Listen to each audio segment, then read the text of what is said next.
Okay, we're tape recording, we're rolling. The session is being recorded and will be posted later on the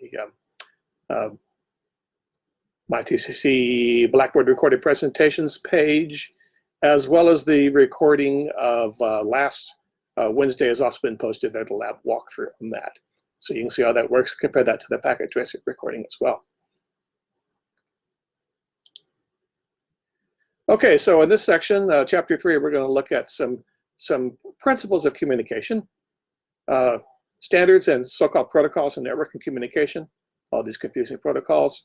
Look at about these model layers. We're going to look at the dreaded, feared, and hated 7-layer OSI reference model, and I'll compare that to our real-world TCP/IP model that the internet actually uses. Ethernet is the de facto standard in communication in local area networks. We'll look at the Ethernet process and explain how routers and switches are used to build up a network, and then how devices are configured on a local area network. So, principles of communication. The 3 elements are: you have a source of data. When you clicked on that link to send that email, or you clicked on that link to see that web page, you started the flow of information going.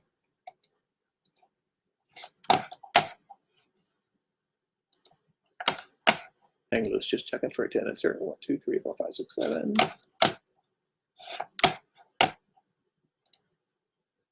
2, 3, 4, 5.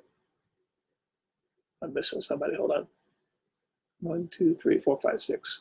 1, 2, 3, 4, 5.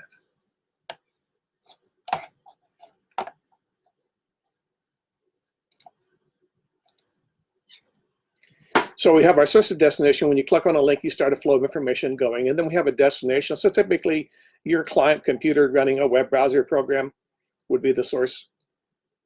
When you send out that, click on that, make that request for data, client computers request information, and server computers fulfill that request and give some answer back. The destination is the device that's receiving that data, for instance, server computer. And then when the server computer sends back that information to you, he's the source of sending the answer back to you, and you're the destination receiving the answer. And we need something in the middle to connect all this stuff together with so we can see what's going on. We'll call that the media or the medium. That's going to be some combination of twisted pair copper cabling, fiber optic cabling, radio waves that makes that complete link, communication link that sends the bits back and forth between you and the machine you're trying to talk to. So communication protocols are rules that we have agreed upon to have the conversation go back and forth. So like you pick up the telephone, when it rings, you say, hello, who are you calling? The person identifies himself, and then you start talking back and forth. And protocols define the rules of communication over the network. There has to be some agreed upon standard for the way these bits are sent back and forth. So the internet has some standards, a set of rules, how communication is to take place. And this whole idea of the internet was, back in the 70s, we had a lot of different makes and models of computer systems, and they would not talk to each other. All the manufacturers had proprietary standards for talking to each other. And then the idea arose that all of these devices should be able to send data back and forth to each other, even if they're not made by the same manufacturer or vendor. So some protocols and rules and standards were developed so that the end result is today, if you've got a Macintosh, well, let's say I've got a Macintosh, I'm talking to you on a Macintosh microphone, and you got a PC, probably Windows PC. And we can talk to each other even though we're made by different people and we're running different operating systems. So there's some companies out there that have standardized some things, and let's follow the money rule here. They're doing this so they can sell more products to out there in the marketplace, and it's to their business advantage so that all these devices could talk to each other. So there's several different standards organizations that have put some standards together so that if you're in a business or in your home environment, you can plug things together, and you're going to be able to talk to other people, even if they don't have the exact same kind of equipment that you have.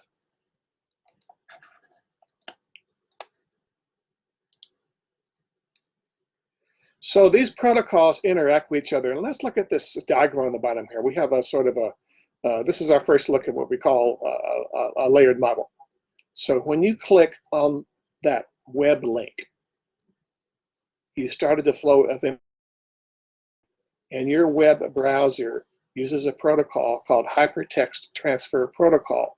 That's the rules for how a web browser, like your Internet Explorer or a Netscape Navigator or Chrome or whatever type of browser you're using, uses those rules for formatting the data that it wants to send to a web server. And the web server uses those same rules for sending back the reply to you, so your web browser will display them properly. So Hypertext Transfer Protocol is a sort of a top layer that we're going to call that the application layer, because it begins to accept data from your application program and prepare it to be sent out over the network. That's that little purple one at the top. So the next level down is we have this concept that you don't get unlimited use of the network for your entire, you're going to print War and Peace to the printer, and it's going to be 5,000 pages. And it's going to take an hour for the printer to print it. Should you get exclusive and unlimited exclusive, nobody else can use the network until you print your print job out? And no, that doesn't work out. We typically have dozens or hundreds of employees at a business location that need to share their connection to the internet. So transmission control protocol is kind of a thing that takes the information and divides it into roughly, a page worth of data. 1, 2, 3, 4, 5, 6, 7. 4, 5, 6, 7. Okay. Transmission control protocol is a protocol that takes the information and divides it up into roughly as much information as you can fit on a single sheet of paper, and then sends that out and then waits to make sure that's been received properly, and then the next portion of information is sent. The next layer down is called the Internet Protocol. That's where these crazy IP addresses, 192.168.1.10 live at, and that's like a logical telephone number that your telephone has. You can change your telephone number. You don't have to unsolder a round chip in your telephone and put in a new chip to get a new phone number. So that is how these devices that connect different networks together, we'll call those routers. They use these numbers to choose the best path for your conversation to go, much the same way in which the telephone company looks at your telephone number and the telephone number you're dialing, and it chooses the best path to cause that guy's phone you're calling, cause his phone to ring, and then you guys can talk to each other. And then we get to the bottom layer, the Ethernet protocol. Ethernet is a sort of mostly a physical standard that allows eventually everything that you're sending is going to be reduced to bits, ones and zeros. And these ones and zeros have to be transmitted over, well, probably a twisted pair copper cable that comes out of the back of your PC, or maybe some radio frequency energy if you're using Wi-Fi. And that's the protocol that gathers that information and sends it in little chunks of data back and forth so it can be successfully sent and received over the network. So the model on the left is our real world model, the so-called TCP/IP model, sometimes called the Department of Defense model. They came up with that in the early 70s when they had this scheme that we need to be able to have all these different makes and models. We want the IBM mainframe to be able to talk to the other models of mainframes out there, like Sperry and Remington Rand and all these other Data General, all these other machines, all these other companies that made different computers wanted to be able to talk to each other. On the right, we have our thoroughly confusing OSI 7-layer reference model, and it has 7 layers. And I'm going to compare that to, in the city of Fort Worth and Westover Hills, we've got some mansions, and some of them have elevators and tennis courts. And so there have to be some lines in the city of Fort Worth building codes if you're going to have an elevator in your house, and it has to be safe. They were going to have some code for you how to put that in. If you're going to have a tennis court, they're going to have some rules. Well, it can't be more than 10 feet from your property line, things of that nature. So does that mean that because these building codes exist in the city of Fort Worth, are you required to have an elevator in your home? Are you required to have a tennis court? Well, no, you're not. Most homes don't have elevators or tennis courts, but they have to have some code in there to govern how that would happen.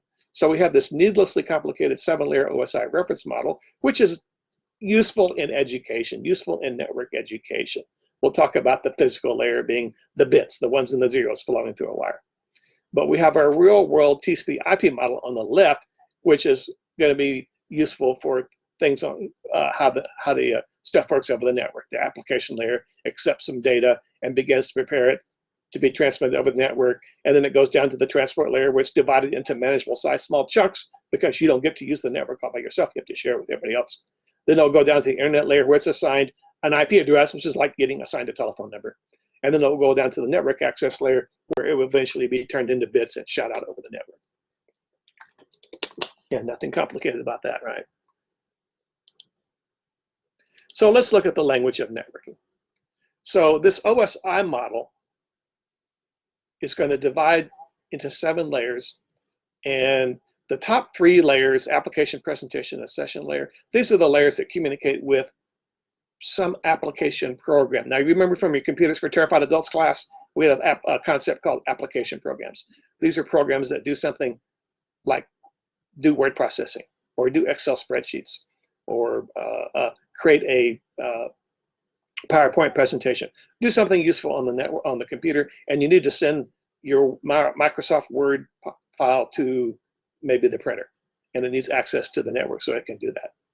So these upper layers take care of accepting your data and beginning to prepare it to be sent out over the network. It's still a whole big glob of data. It's still 8,000 pages of War and Peace that's eventually going to be printed on a printer.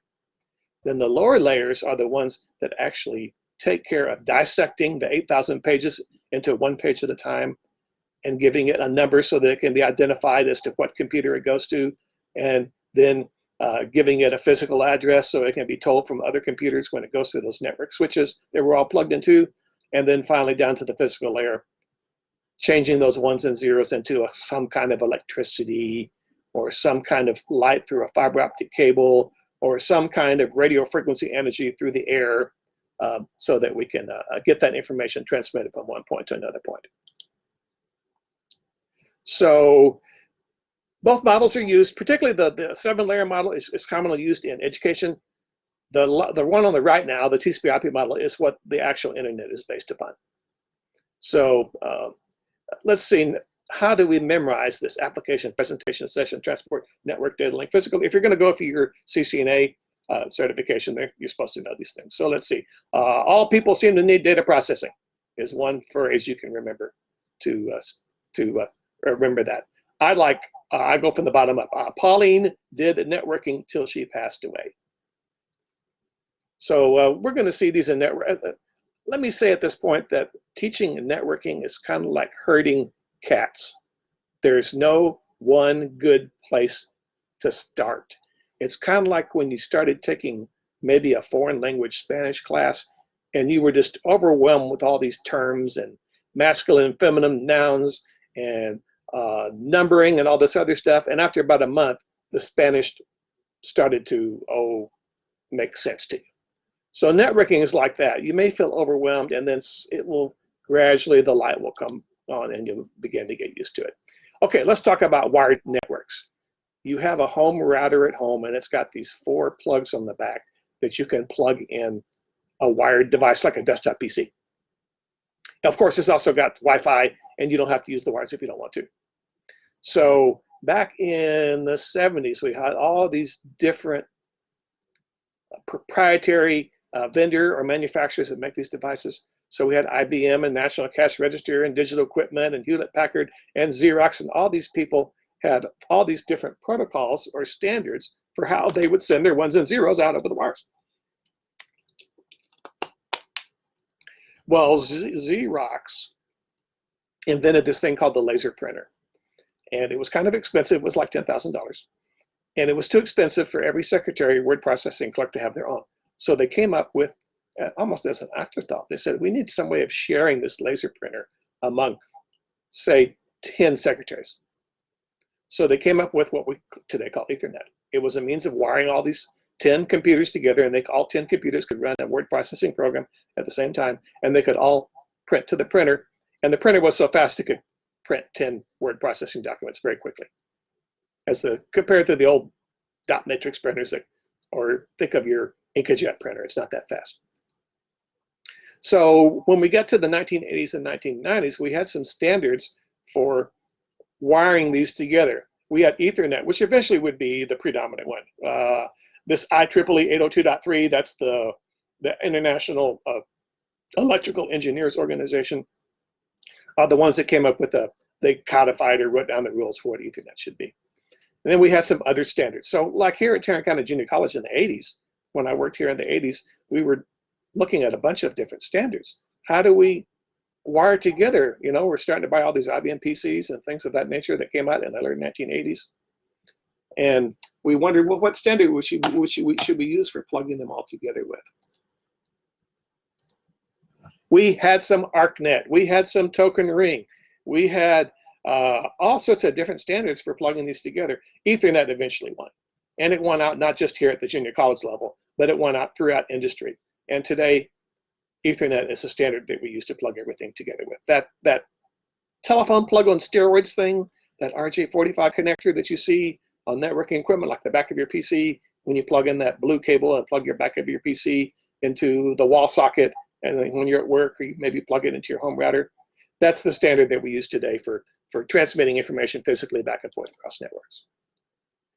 So Ethernet started out, it was fairly slow. It was only 10 million bits per second.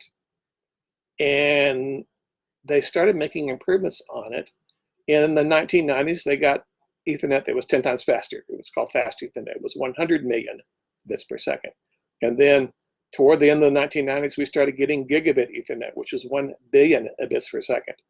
And we have even faster standards today. We have 25, 40, 50, 100 gigabit Ethernet schemes. It keeps getting faster and faster because they found with fiber optic cable, there's pretty much no limit, no upper limit to how fast we can send this data back and forth. So one of the jobs of the Institute of Electrical Electronic Engineers, the IEEE, is they publish these standards so that all the manufacturers and vendors that make anything that plugs in, having to do anything with Ethernet, they'll follow a set of common rules. So my Macintosh can talk to your Windows machine. Now, there is a Ethernet addressing scheme. It's a physical address. Everything that plugs into an Ethernet has a sort of a built-in hardware address. And this is, you cell phone freaks, there's a number in your cell phone. I think it's called the NAM number. It's kind of like a hardware or a physical number that's assigned to your telephone. You can change your telephone number. You know, you got 817, whatever it is, you can get some number. If you're getting nuisance calls, you can call up the telephone company and get another number. Your hardware on your phone doesn't change. You don't need to tear your phone open and put a new chip in it. It uses that same physical number. The telephone company just makes a note of what your physical number is and logically assigns a new telephone number to it. So Ethernet devices are like that built-in number. Let me give you another analogy. You were assigned a Social Security number, and no matter where you move or who you work for, you're going to have that same Social Security number forever. Now, if you come to work at one company, they may give you one employee number. If you go to work for another company, they give you another employee number, but your Social Security number itself will never change. So in Ethernet, there's this 48-bit number called a MAC address, Media Access Control Address, that when it's when everything that needs to connect to an Ethernet network is manufactured, they take a number that's been allocated to them. They actually had to pay. The IEEE maintains this. The IEEE, you pay the IEEE $1,500, and they'll give you a couple of million MAC addresses that you can put in devices that you manufacture. And if you need more than that, you pay them another $1,500, and they'll give you some more numbers. So when it's manufactured, it gets that number forever. And we'll have a lab later on this semester where we look at these MAC addresses. It's easy to look at them and see what they are. So let's look at this concept of encapsulation and encapsulation of data. So when you clicked on that web link and started the flow of information going, what happened was you clicked on the web link, and that application layer protocol, hypertext transfer protocol, took that information and formatted it in the style that web servers and web client machines expect to talk to each other with. And then that was handed down to the TCP layer, the transport layer, and he took it. You don't get the 8,000 pages to put to the printer all at once and everybody else waits. No, I'm gonna do one page at a time. And then someone else gets their turn to log into the network. So that chunk, approximately 1 page worth of information, was encapsulated into a TCP segment. And they put a little number in there that indicated, oh, this came from this computer's Microsoft Edge computer application that it was running. It didn't come from this Microsoft Word application that was printing to the printer. That would have a different number. And the process is continued until eventually bits spill out of the back of your computer onto your network wire and begin to make their way through the routers and switches that choose the best path until it's connected to that server computer you're talking to, and then the process is repeated in reverse. The server computer de-encapsulates the data, and eventually he sees that web request you made for that particular page of his web server, and he sends it back to you. So at the bottom, we have something, this is called an Ethernet frame. And this Ethernet frame is how the upper layer information is encapsulated. So where is our upper layer information? That page, one page of War and Peace. Here it is right here, approximately one page of War and Peace is in this Ethernet frame. There's a little type length field that says, what type of upper layer information is this? Well, it's probably a network packet, like an IP version 4 or IPv6 network packet.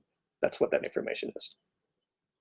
Then, what does this physical hardware address of your computer? You clicked on the link, the web link, to send this request for information when you started that flow of information going.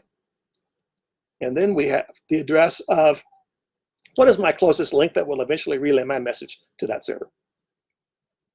All Ethernet frames start with an alternating series of ones and zeros that says, get ready, here comes the information. All Ethernet frames end with a error checking thing called the frame check sequence. You may have heard this term in your computers for Terrified Adults class called cyclic redundancy checksum. Disk drives use the same thing to make sure the data has not become corrupt. And what happens is when the source machine transmits the bits, he generates a error checking number and puts that at the end of the frame. When the receiving machine receives the frame, he recalculates that error code and it should match. If it matches what he heard, he assumes that the data didn't get corrupted or mangled somehow, and he will accept the data. If the numbers do not match perfectly, it's a 32-bit number, 32-bit binary number. If it doesn't match exactly, the Ethernet adapter will say, this is bogus, and he will not try to send any of this information up to the operating system because he knows it's not getting anymore. Okay, so hierarchical design is a design that says, I'm going to plug, this is in a corporate environment, this would not be at home. But in a corporate environment, for example, in our computer classroom, our computers are plugged into a Ethernet switch that's in the wiring closet just outside the hallway. That's their ability to access the network. That's called the access layer. Then that's sent back next door to the academic classroom building where there's a distribution layer switch, which aggregates all the data from several buildings together. And then that goes to a core layer device, which connects us to all the other campuses. Cisco calls that access layer, distribution layer, and core layer. So this is the reason we have this logical addressing scheme, which is like the telephone number of your cell phone. It can be changed. You had the lab where you went in and you gave an IP address to the packet tracer. You gave an IP address to the VMware workstation if you came to the lab, and you assigned an IP version 4 address. The MAC address is only locally significant. It doesn't transfer. The MAC address is of importance only in your local area network, locally significant only. The network packet itself is, think of when you put a letter in the mail, and the letter has a street address and a city and a state and a zip code. And physically, that letter was in the mailman's leather bag, and then it was taken in the mail truck, and then it went back to the post office, and then it went on an airplane trip to another city, and then it went to another post office, and then eventually got in some other mailman's leather bag and was deposited in the mailbox of whoever you mailed that letter to. Nobody scratches out codes and numbers on your envelope and puts a little thing in it telling it where I'm in the letter bag, I'm in the plane now. No, they just look at the zip code and they make the best path determination to send your letter to its eventual location. So MAC addresses are locally significant only. No one needs your social security number on a piece of mail so they can be transferred from one point to another point. And they call this a hierarchical design. So let's talk about the difference between physical and logical addresses. The physical address is like your social security number, it never changes. The logical address is like your employee ID or your student ID. Okay, you have a student ID when you came to the college. Believe it or not, we used to use your social security number as your student ID. But these days, that would be insanely stupid to do that because If I've got your social security number and your date of birth, yeah, I'm going to hack you and I'm going to do identity theft or something like that. So no one uses social security numbers for employee IDs or student IDs anymore. They make up another number. So the physical address is like your social security number. Your logical address is like your web advisor, your student ID number. So a MAC address is a physical address is burned into a network interface adapter. That's the thing that has that RJ45 plug on the back of it, and you plug it into your network at home or at your company. Never changes. Regardless, you could have a laptop computer and then you could run to the library and you would be on a different network. So, but your MAC address of your laptop would never change. It would be the same. So the IP address is logically assigned to a device. So when you bring your laptop computer into South Business 1125 Computer Laboratory, you'll be assigned a certain network address that corresponds to the logical network address that was created for the business building.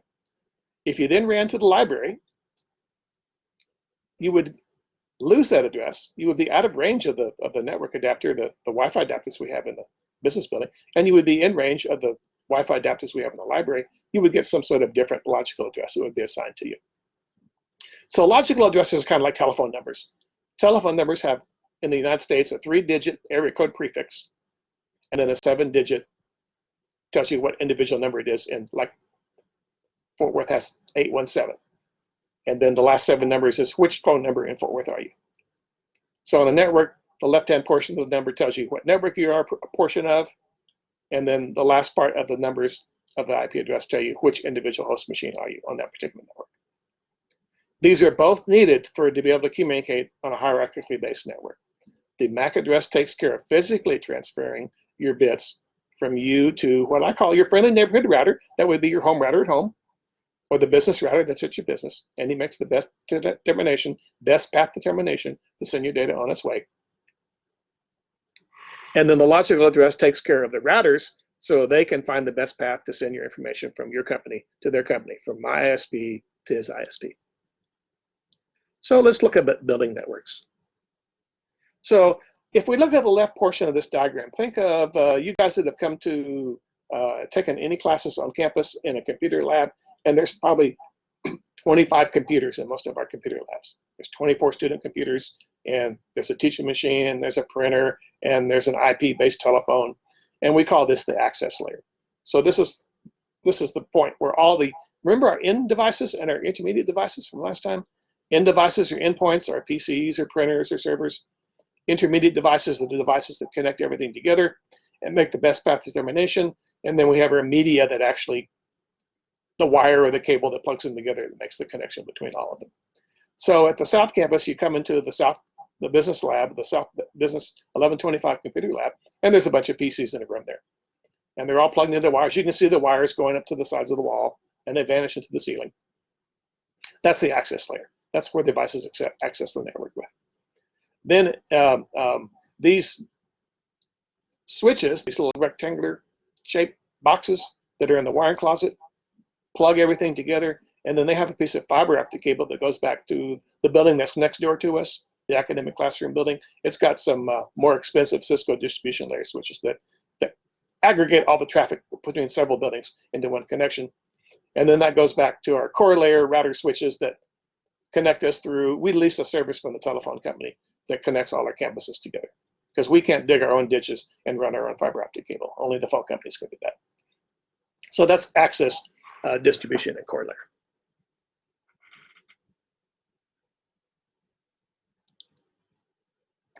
So access layer devices is the first line. It's where we first connect hosts to the wired network. Typically connected using a layer. What the heck is a layer 2 switch? Oh yeah, back to that dreaded, feared, and hated OSI 7-layer reference model. Layer 2 was the data link layer. That was an Ethernet switch. So the Ethernet switch has got a bunch of plugs in it, 24 or 48 plugs, and you plug Ethernet devices into them. Your home router usually has 4 plugs. You plug 4 devices in there. If you need more than 4, you can buy another switch and you can daisy chain that together and get as many plugs as you want to. So these are called switches. These are a technology that first became available in the mid-90s. Before that time, we used something called Ethernet hubs. They looked just like what switches look like today. They had 24 or 48 ports you would plug devices into. But they didn't have the sophisticated advanced technology, electronic technology, that made it possible for Ethernet switches to come out in the mid-90s. They suffered from very poor performance. All these hubs have been replaced by switches. You wouldn't use hubs today for any reason. Well, if you're taking a security class, you might want to use a hub to snoop on a device, do some packet snooping on it. Or if you're installing a Microsoft server, you might want to plug it into a hub for the first time and create your first Microsoft domain controller computer. So switches are what are used today. The really cheap switches that connect all the PCs together don't have to be that fast. But those mid-layer switches and those core layer switches, they have to have higher performance. They're much more expensive. So our little Ethernet switches in our lab are about $500. They're managed switches. The more expensive switches can run from $50,000 to $1 million because they have much higher performance. They might have 1,000 hubs on them. So hubs are dumb. Don't be a member of the hub club. Be a smart. Be even the switch club. So Ethernet switches accept an Ethernet frame. Say you're printing War and Peace, and your PC sends out an Ethernet frame that contains roughly the first page to be printed. And the switch accepts that frame. He looks at the addressing information and figures out what's the best path. Where should this Ethernet frame that contains the first page of your printed matter go to? And he figures the best path to do that is the wire that the printer is plugged into. He sends it out there. So the switch has a little electronic table on called the MAC address table. And he's already determined what the MAC address of the printer is. And so much like when you pick up a telephone and you dial a telephone connection, a little virtual circuit is created and the two telephones are connected together and the telephone rings and you can talk to the two parties can talk. And then when they hang up the phones, the virtual circuit is dissolved and the wires are available for other people to use. The telephone company doesn't have enough wires for everybody to use the phones at the same time.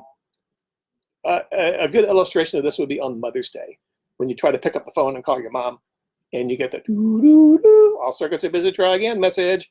There are too many people trying to use the telephone system at the same time. You have to try again later. So Ethernet switches create a virtual circuit between your PC, and you just click the print button. He creates a virtual circuit between you and the printer, and he prints that first page. And then he will eventually take your second page and your third page, and eventually your print job will be printed out of the printer. And this is the thing that made these Ethernet switches very high performance, because the old hubs didn't have memory circuits. They couldn't accept and create virtual circuits. It was like the old party line in the country where 8 farmers shared one telephone line, and you picked up your phone and the 2 farmers' wives were talking to each other and you had to wait till they were finished. Well, with Ethernet switches, it's like having a private telephone line. You pick up your phone line, you have a dial tone immediately. You can dial instantly, and you don't have to wait for other people to be finished with a party line. Much higher performance. So this is a diagram that shows some 8 host machines are connected to an Ethernet switch. And the source machine, host number 1, is talking to the destination machine, which is host 7 underneath that yellow envelope. He's host number 7. And he's looked in his MAC address table and he's figured out, well, I know the MAC address of host 1, and I know the MAC address of host 7, and I'll create this virtual circuit between that number 1 port and that number 7 port, and they'll be able to talk to each other for the length of that, whatever it takes to send the email to that or log into that server and check my password, whatever you were doing on that particular machine. So broadcast machines are, they have this concept, no fair, we haven't used unicast and broadcast yet. So unicast is 1-to-1. That's like a private telephone call between 2 devices. Broadcast messages. So when you were in school and the principal turned on the PA system and said, all students rise and recite the Pledge of Allegiance. That was a broadcast message to every classroom. That wasn't a 1-to-1. That was a 1 to everybody else. And we need broadcasting function in networking to do things like when you first boot your computer in the morning, it needs to obtain an IP address. You don't normally manually statically configure those. He talks to a server and he gives them the one network address he's going to use. Special IP address, hexadecimal notation, which is a shorthand way of writing binary. That's 48 ones. That's a special reserved broadcast address. When the principal turned on the intercom to your teacher, Mrs. Smith's class, and said, Mrs. Smith, Johnny Jones has got a doctor's appointment, which you send him to the front office so his mother can take him to his doctor's appointment. That wasn't a broadcast to all the rooms in the school. That was just a broadcast to Mrs. Smith's classroom, so she could tell you to take your books and go report to the front office so you could go off to your doctor's appointment for today. So we call those unicast one-to-one message. The broadcast domain is the entire elementary school. The principal can lean on one button and tell everybody to rise for the Pledge of Allegiance. Or my favorite part was, it's Friday morning, all students report to the gym, it's time for the pep rally. So that's the broadcast domain, the area that can hear your broadcast.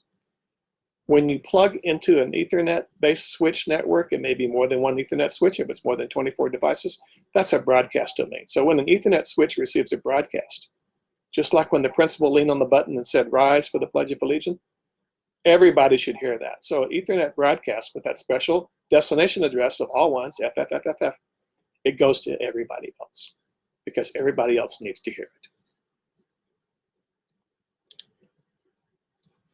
So when we send, when you click on a link, to see a web page or send an email, the host needs the IP address and MAC address of the destination computer. Now it already has the IP address because when you clicked on netacad.com, he already knew what the IP address was.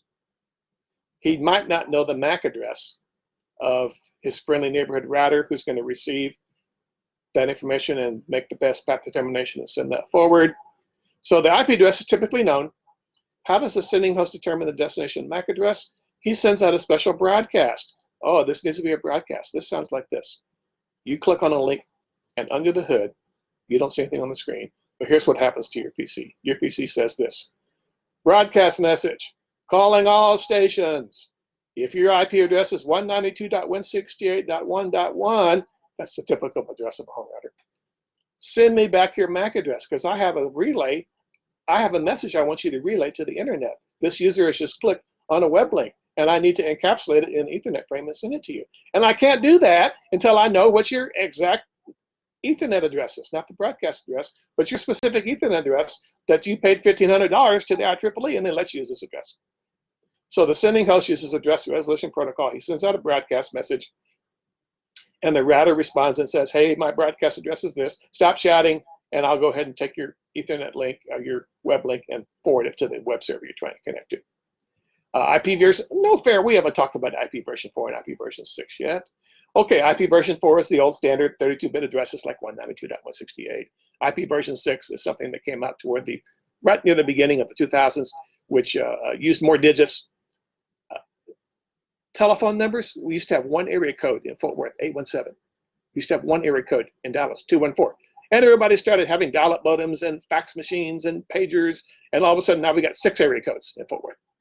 So the same problem occurred in networking. We ran out of numbers, and so they had to increase the number of bits. So now instead of 132 bits, we have 128 bits. So IP version 6 uses a similar method to determine what that MAC address is, called neighbor discovery. So in this diagram, the PC at the left is attempting to ping the IP address 10.1.1.1. Remember when we typed that ping command in the lab? You type ping, well, I think the lab was 192.168.1.10, something like that. So in order to create that, we're sending this over Ethernet frames. In order to send this Ethernet frame out, the PC knows his own Ethernet address. It's burned into the read-only memory of his computer by the book. He doesn't need to determine it. It's already there. He knows his own IP address. He knows the IP address of the workstation he's trying to ping. You typed it in on the command line, but he doesn't know the MAC address.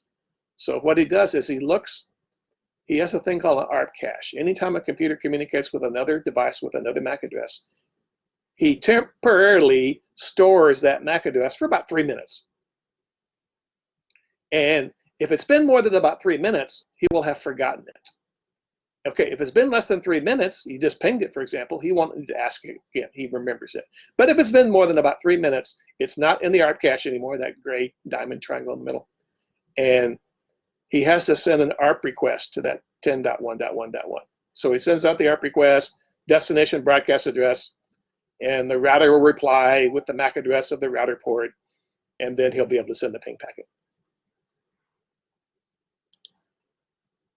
Now let's take our network and divide it into multiple networks. Now at home, you probably got you really probably have two networks.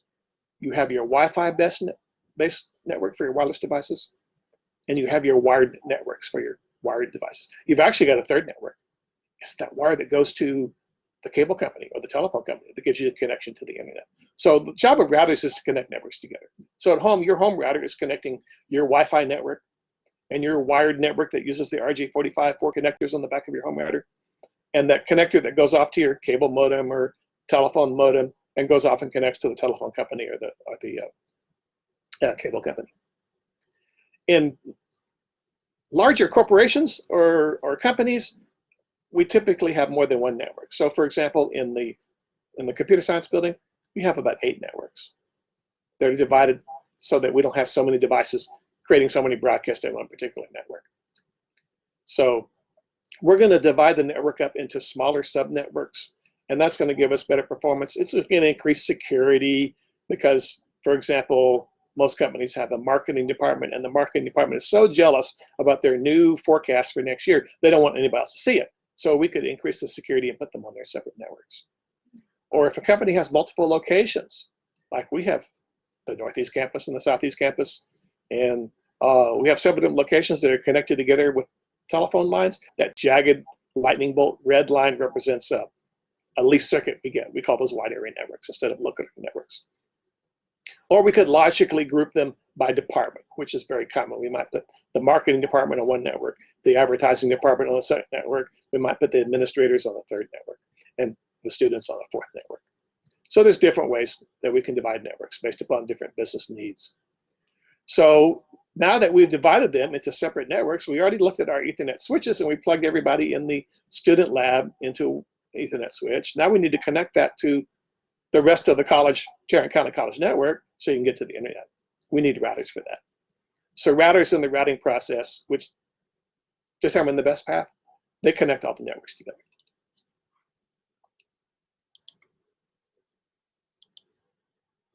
So routers have instead of a MAC address table, which switches have to keep track of that 48-bit MAC address, routers have routing tables that keeps track of 32-bit IP version 4 networks or 128-bit IP version 6 networks.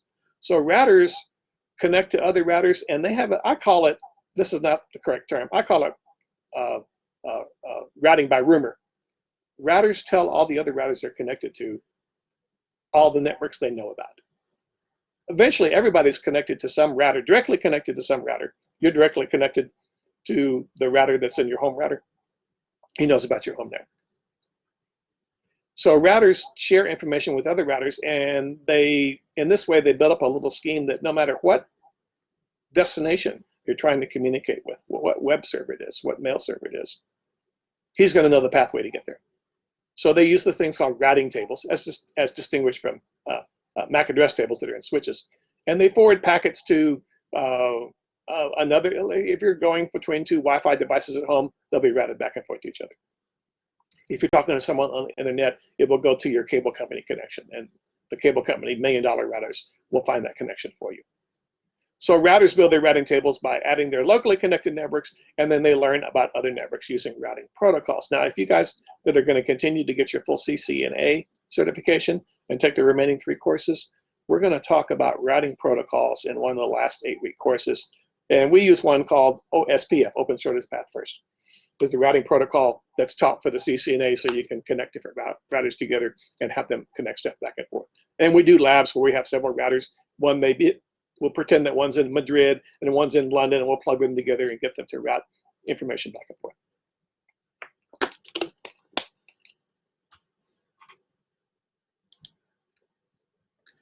Okay, so routers have these routing tables in them. In this case, we see at the top of the diagram, the switches are the ones that look like squares or rectangles, boxes. The router is the thing that looks like a circle. The router is connecting these 2 networks together. Now this could represent maybe the bottom one on the left. It represents the first floor of the building, and the ones on the right represent the second floor of the building.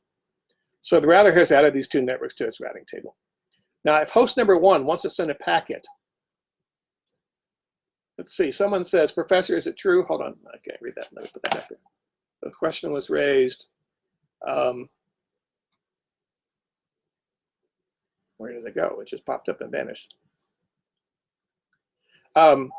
Is it true that we can't work with only the certification from TCC? We need to get certified from Cisco. Okay, I'm glad you asked that question. We haven't talked that much about certification in here. When you pass all the Cisco Networking Academy courses, you're going to get a certificate from Cisco Networking Academy. You also get a certificate of completion from Tarrant County College if you complete all 4 courses, our networking support degree. But there is a certification that Cisco offers, the CCNA certification. You go to Pearson and you take a test. And by the way, if you get more on your last final exam for the last course, if you get above, I think 75 on it, we'll give you a voucher that gets you about 2/3 off the cost of that exam, which is it's like $200, $250 to take that exam. So you get it for like $67.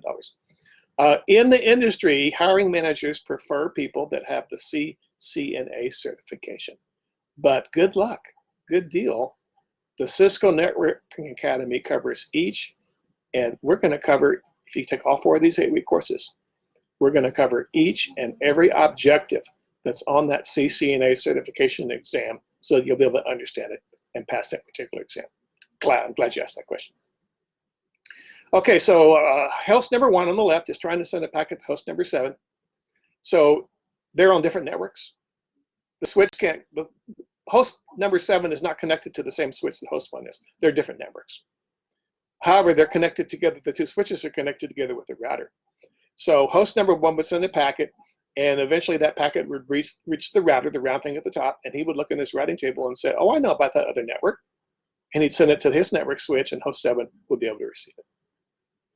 And at the very bottom, he says, because the outgoing network is a directly connected Ethernet network, the router may need to ARP the IP address. So you might need to ask the router for his physical address if it's been more than 3 minutes, so that host H1 can send his data packet, his Ethernet frame to the other device. So local area networks are local. It's a local network, a group of networks that are under the same administrative control. You have a local area network at home. It's under your administrative control. You get to choose what home router to buy. You get to choose what device to buy.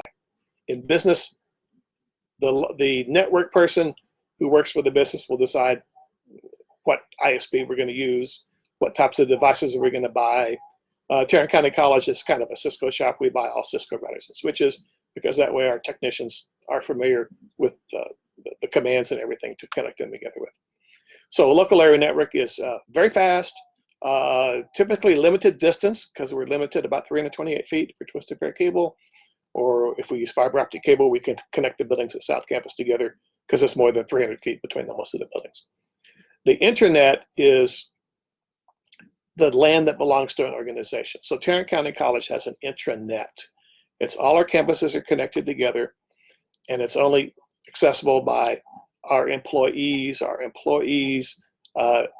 Students get authorization. For example, you paid us money, so you get access to the My TCC Blackboard page for this particular class. And we have administrative control over all our own devices.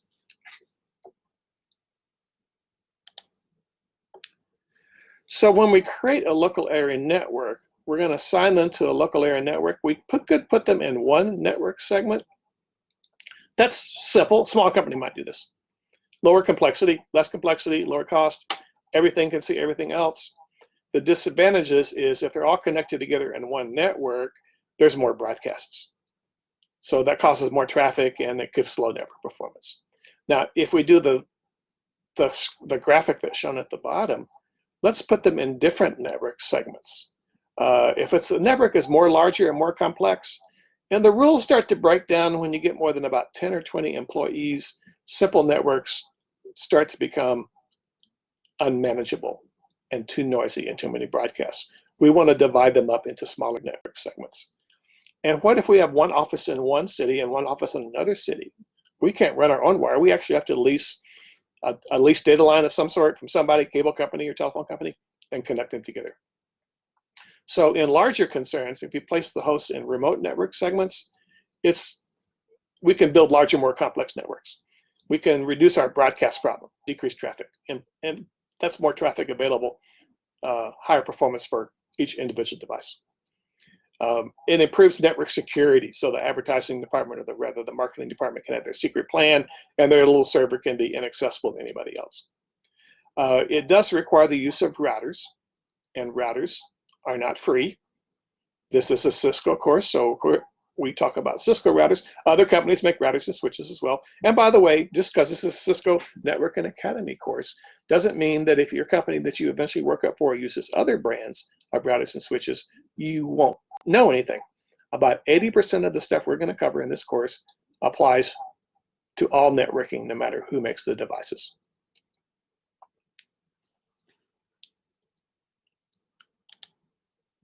Okay, I've covered, that was kind of overwhelming, I think. So on Wednesday, we'll have our next in-lab opportunity, and there is a midterm chapter exam coming up for chapters 1 through 5. We've only copied chapters 1, 2, 3 so far. And I imagine I'm going to turn that on probably next Monday when we cover chapter 4, because some people are going to want to jump the gun and get on that. I'll do that probably next week, and you can take that if you want to. Okay, so in-lab opportunity on Wednesday, or packet tracer, you can do it on packet tracer, and Wednesday I will publish a lab walkthrough on the real equipment in the lab, and I'll also post a packet tracer one for that too as well. So I'm hanging with this for a second if there's any questions, and then let's call this another one for the books. And hang loose, I'm going to stop recording.